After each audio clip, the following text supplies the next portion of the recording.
Hi guys, welcome back to my channel and thanks for joining me, DizzyAngelDemon, for part 3 of my painting Bonesylvanian Chibi Mermaid Mary by Reaper Miniatures. I'm starting off with painting all the gold bits on her, her crown, her cuffs, part of her breastplate, as well as some little jewelry on her waist. And I chose to use like a red undertoned gold.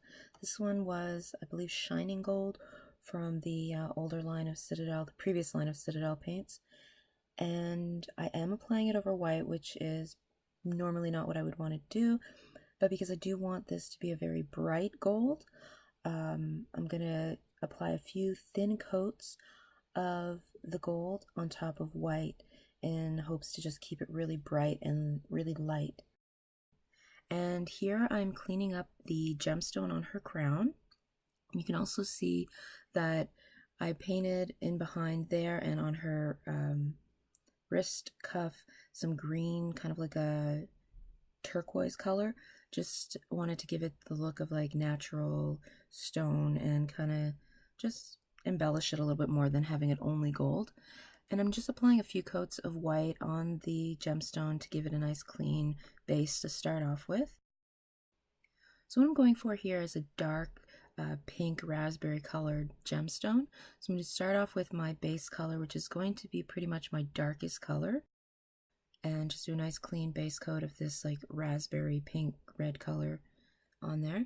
And then I'm going to gradually lighten it up towards the bottom. So it's going to go from the brightest at the bottom to the darkest at the top. Gems are a little bit different than most most areas that you're going to paint. Generally, you would put the brightest areas on top, but just the nature of a gemstone, the way it reflects light, it's going to seem like it's going to have this really light area at the bottom of the gem. So that's what I'm doing, gradually building it up and getting lighter and lighter. This is my third color here, and it's a little bit lighter yet. I'm just blending it up towards the top where it's the darkest. And don't worry, I mean, if you go a little bit too high, you can bring that dark back in there, which I eventually do because I thought the contrast wasn't as strong. So I went in and brought a little bit more dark. But the nature of a gemstone is that it is going to be the darkest at the top. And as the light shines in through the gemstone, you're going to see that bright pool of light at the bottom of the gemstone. And here, this is the color. I went a little bit more red than my initial base color, just to really darken up the top of the gemstone. And because it is such a diluted color, I'm able to blend it down into the lighter shades and work it a little bit while it's still wet, bringing in some of the light color and back in with the dark color until I get that nice transition between light to dark. And again, keep your dark on top, blend it down gradually to the lightest color at the bottom. And I wouldn't go to a like straight up white at the bottom. I would go to like a pale pink, or depending on what color you're using, just a paler version of that color. And here I'm going in and I'm going to do a little tiny dot of white at the top where it's darkest. And it's not really at the very top, but it's on the top section of it. And you can see there that mimics the way a surface would look when it's shiny and it's reflecting light back at you. Here I'm moving on to her collar, I guess you'd say. And I wanted again to stick with those blue-green colors. So this is kind of like, it looks a lot bluer on camera than it was, but it is kind of like a dark blue-green teal color. Turquoise, I guess. Probably more turquoise than teal. So I'm just doing a nice base coat. And again, keep your colors nicely diluted so that you can work with them.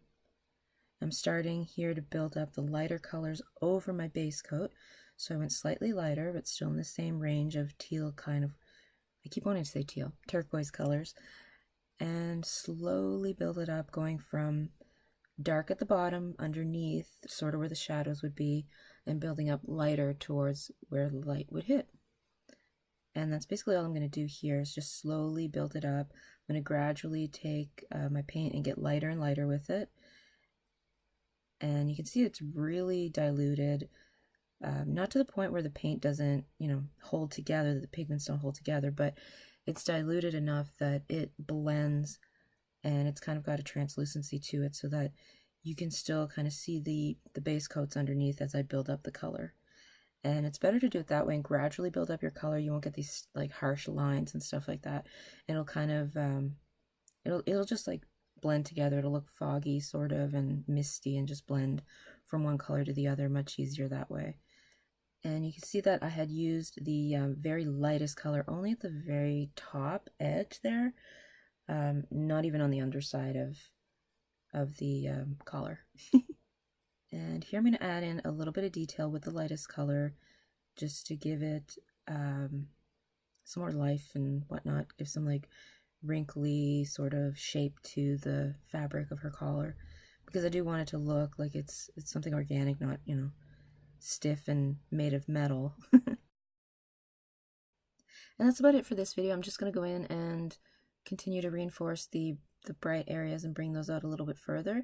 Unfortunately, I don't have footage of when I was done. I don't know if I forgot to take it or the camera, you know, the memory card filled up or something, but you will be able to see it at the end. I think there's probably only going to be one more video after this one. I am trying to keep them short so that, you know, if you don't want to sit through a really long video, you can just kind of watch them in parts. But since they will be grouped together in a series, you could always just sit back and watch the whole series if you want. Please let me know in the comments below if you prefer to have the shorter videos or you'd rather the longer videos. And yeah, that's about it. So thank you very much for watching and have yourself a great day. And another quick reminder, there's only 5 days left to the Bones for Mr. Bones Totally Epic Adventure Kickstarter by Reaper Miniatures. So if you're interested in that, head on over to Kickstarter and check it out. It's really cool. Lots of awesome minis available at a great deal. So thanks again, guys. Have yourself a great day. Bye!